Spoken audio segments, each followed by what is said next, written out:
there are many people that speak about the challenge of moving from the practice room, which you described in such beautiful detail, to actually performance. How are you able to apply these concepts in real time with the conductor, with musicians on all sides, with the audience, with the stressors, with the time that is really here and now?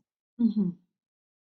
Well, I think it just boils down to one very simple principle. How do you respond to a stimulus?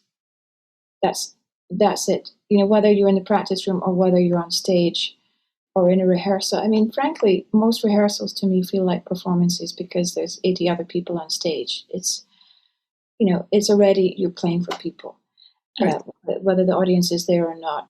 I mean, there's that overarching principle, just how do you respond to a stimulus, regardless, practice room or stage.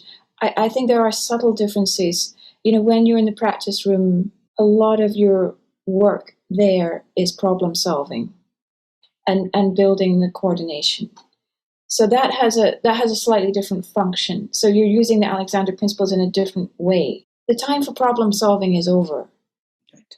The time for taking care of your nervous system, taking care of, as I mentioned in that story of being backstage at the Wigmore Hall and not being able to find your good sound. I mean, that's an example of using the Alexander technique geared towards a performance where you actually have to bring your nervous system to a calmer place so that you can breathe well and so that you can be more coordinated. So I think it has a slightly different function. So before a performance, I'm not so much thinking of the minutiae of directions.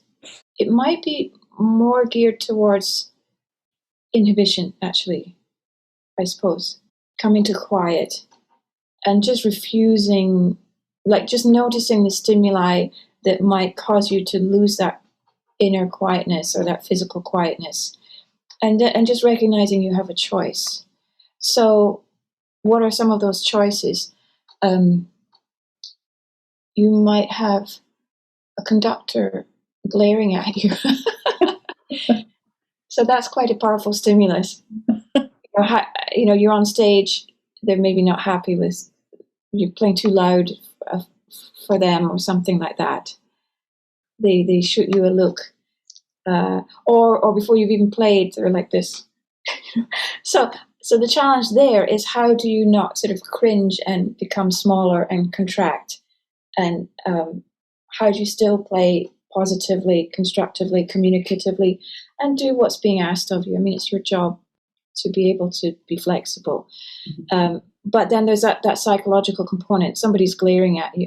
So how do you nevertheless keep the neck free, stay open and spacious? So that's an example. Other examples in terms of performing, you might be tempted to over effort.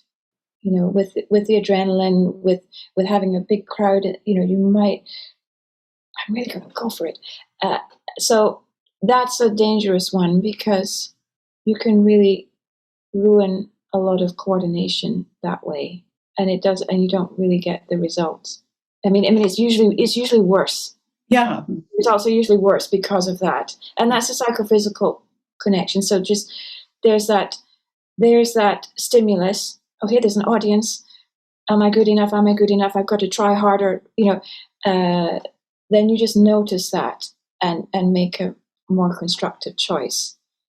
The audience is here. I will just share what I can share with them. I'm not going to go into overkill or over efforting, and because it doesn't serve anybody. It doesn't serve them. It doesn't serve me. And then so it's worth naming in certainly in the classical music world.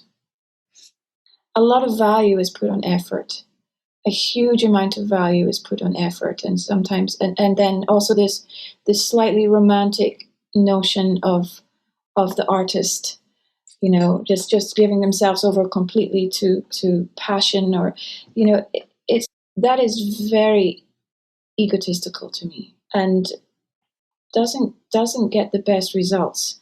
So you need this skill, you need the craft, and you need that passion, and and I would say more of a generosity of spirit than a throwing yourself at anything. When I think of how I was as a student my first year, when I was describing how I practiced, that gets rewarded. I must tell you, that way of being really gets rewarded in the classical music business, um, a lot of the time. And honestly, I would take somebody who is a passionate performer over a robot any day of the week. Of course, that goes without saying, but why not take care of the coordination? Why not take care so that nothing distracts from the musical message? And why not be fully present in your body? Why not be grounded with your feet on the floor so that you can come up, so that you can be inspired?